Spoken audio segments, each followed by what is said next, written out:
Sad yarn. Ay, sorry. Isa. Ay, oh my God.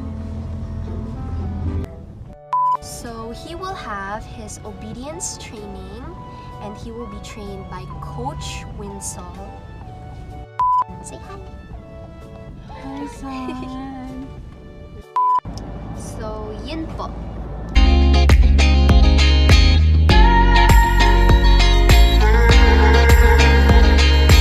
Okay, so nandito na po tayo sa Marikina sa Uno Solution Dog Training Services. San?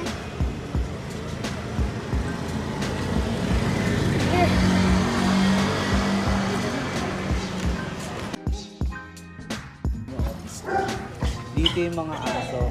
Yan, 24/7 sila naka-aircon dyan. 25 dog siyang nandyan. Pero, di mo maririnig kasi naka-soundproof. Ano po? Ano? Nakakatapos lang mag-taping sa Pepito Manaloto. Matalino yun.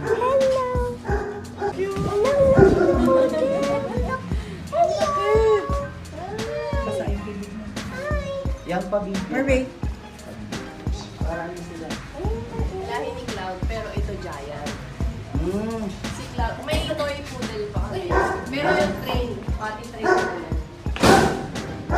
Saka siyang mga aso siya ng Korea.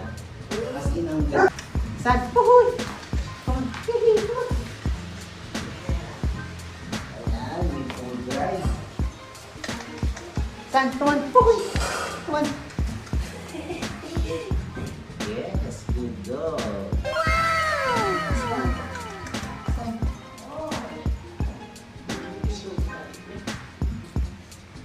Okay to, mataas food drive niya.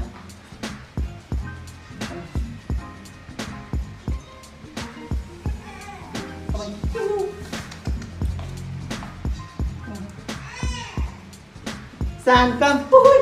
San, come here! Yes.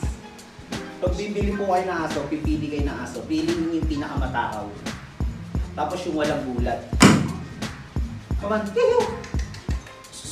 San! Hihiw!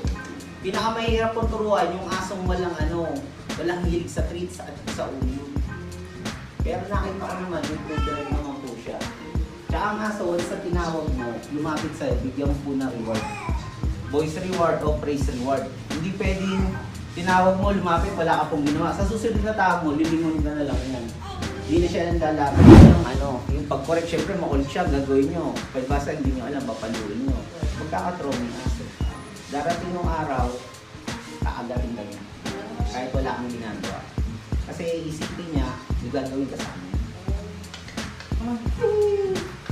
Sana. Yes, good job. Yes. On, spin. Yes, on. Okay, sit. Sit. Yes. Oh. On. Spin. On, spin. On. Sit.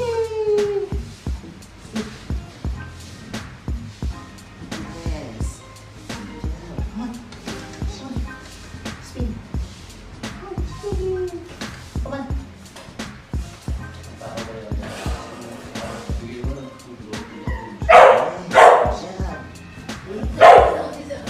Yan, kailangan siya i-socialize sa lahat ng sasakyan, tao, ingay. Opo, kasi nag-a-adjust po siya nasa ibang lugar eh. Kumbaga ma'am, ikaw, siga ka sa Imus, pagdating mo ba ng Marikina, siga ka. Hindi, diba? Siyempre, kakapain mo muna yung paligid, yung environment, yung ng tao. Ganun po yun. Hindi pwedeng pagkadating mo, ka kagad dito. Bihira yung asong ganun ko.